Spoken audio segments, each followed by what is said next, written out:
In this market view presentation, we will be analyzing two pairs of currency. First one is AUD and USD, the second one is GBP and Euro. We will be using indicators of relative national income growth, relative interest rate and purchasing power parity, and relative interest rates to predict what will happen to this exchange rate in the next 3 to 6 months. Now, to deal with the Australian dollar against the US dollar, and we will be looking at relative national income growth as an indicator. According to the Australian Bureau of Statistics, Australia has experienced seasonally adjusted GDP growth of 1% in the 2016 first quarter and 0.5% growth in the second 2016 quarter. This has been linked to a flattening of total investment in the June quarter reported by the RBA, as economists observe a reduction in engineering construction that has been linked with the decline in Australian mining industry output. In contrast, according to the US Bureau of Economic Analysis, in the first quarter of 2016, real GDP in the US has grown by 0.8% and the second quarter has grown by 1.1%. It appears that Australia is heading for slow economic growth whilst it transitions from its mining boom, whilst the US is heading for steady economic growth. If this is the case, it is highly likely that Australia will be moving away from importing to a certain extent, as it sees smaller national income growth relative to the US. If that is the case, by moving away from importing goods, there will be seen a decrease in the supply of Australian dollar on the market, and therefore an appreciation of the Australian dollar against the US dollar to a small extent. At the same time, there is a possibility that a decrease in relative GDP growth in Australia compared to the US will mean that the foreign investors are possibly more likely to invest away from Australia in countries like the US, decreasing demand for the Australian dollar, which would lead to depreciation against the US dollar. But what does this mean? Because the relative difference in economic growth between US and Australia is relatively small, as both economies appear to be slowly improving their GDP, it is likely the Australian dollar against the US dollar will appreciate to a small extent as it decreases its imports. The USD. Inflation as a future determinant for exchange rate. In general, lower inflation rates mean rising currency value, which means purchasing power increases in relative to other countries. Inflation rates for Australia is 1%, whereas inflation rate for the US is 0.8%. This means Australia has a higher inflation than the US. The effects will be that there will be more imports, and therefore more supply of AUD, less demand for exports, and therefore less demand for AUD. The RBA quotes that inflation remains below most central banks' target. Globally, monetary policy continues to be remarkably accommodative, and for most jurisdictions, market participants generally expect it to remain so for an extended period or to become even more stimulatory in an environment of low inflation and low inflation expectations. The CPI of Australia relative to the US. As stated by the RBA, inflation rate will remain around this period, and as a result, as the CPI increases as shown, consumers and businesses are worse off due to decrease in demand for our exports in relative to the US, as we are less competitive. In regard to the purchasing power parity theory, one country should be able to buy the goods and services at the same price as inhabitants of any other nation over time. USD increases in currency power. AUD depreciates in relation to USD. This is also accompanied by high interest rates. In conclusion, Australian dollar will depreciate in relative to the US dollar. General trends show a weak sign of AUD. The parity purchasing power favors USD. The next indicator will be relative interest rate. According to Reserve Bank of Australia, they have lowered their interest rate from 1.75% to 1.5% in August 2016.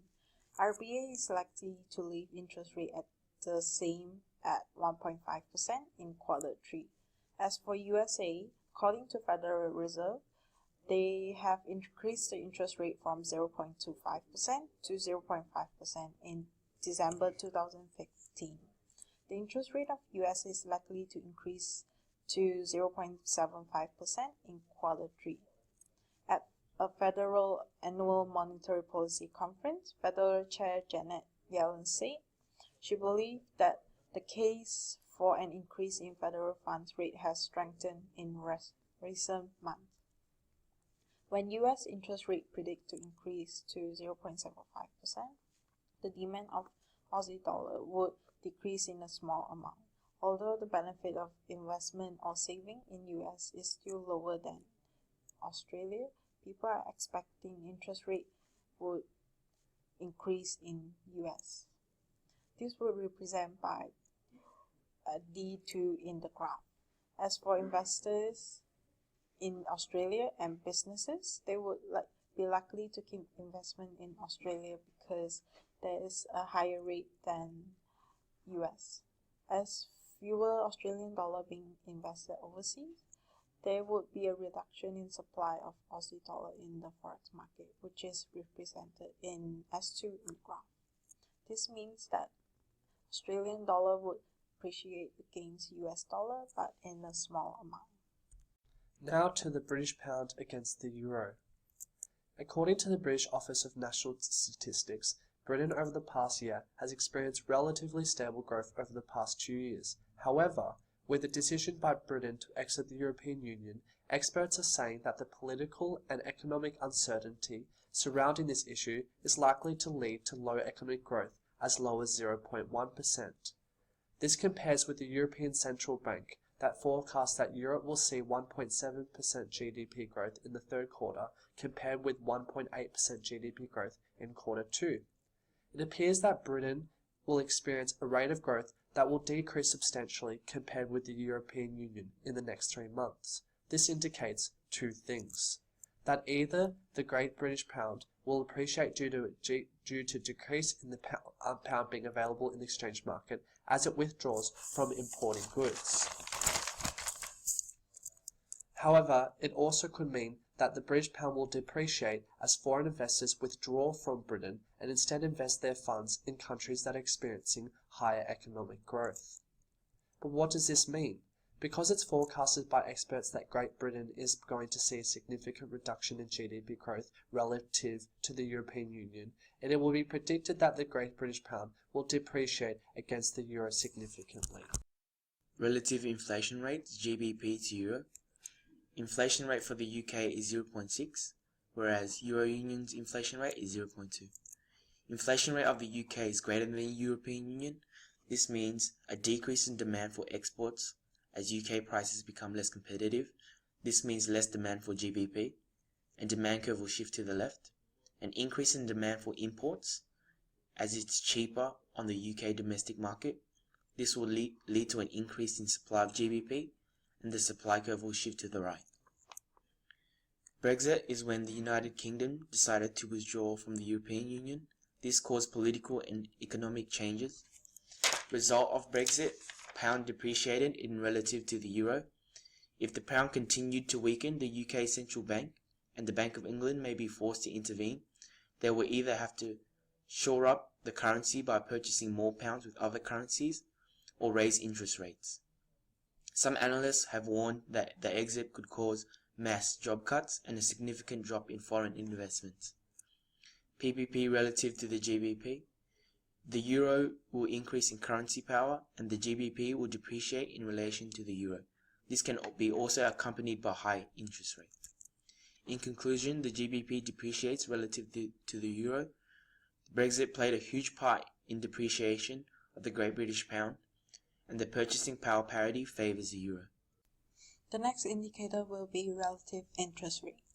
According to Bank of England, they cut down the interest rate from 0.5% to 0.25% in August this year. It is predicted that the Bank of England would decrease their interest rate to 0.1% or 0% at end of the year 2016. As for Europe, European Central Bank most likely remain their interest rate at 0% at quarter 3. According to David Tinsley, a UK economist at UBS, he said that Brexit meant sharply lower growth, a large drop in the pound, and further easing from Bank of England. He expects another interest rate cuts from central bank over the few months, and it would take the rates from a current record low of 0.5% to 0%. When UK's interest rate would decrease to 0% or 0.1%, the cost of borrowing in UK would be as low as in Europe. This encourages investors and businesses to borrow more in UK, which will increase overseas investment spending in countries that have high interest rates. With more pound being invested overseas, there would be an increase in supply of pound in the forex market, which is represented in S2 in the graph. When the interest rates decrease, investors in Europe would take back their investment from UK because they would not be able to obtain any return in UK. Therefore, the demand of pound would decrease and is represented by D2 in the graph. The increase in supply and decrease in demand for pound leads to depreciation against euro. The indicator shows that AUD will appreciate against USD in the next 3 to 6 months. For GBP and Euro, the indicator shows that GBP would depreciate against Euro in the next 3 to 6 months. Thank you for listening to our presentation.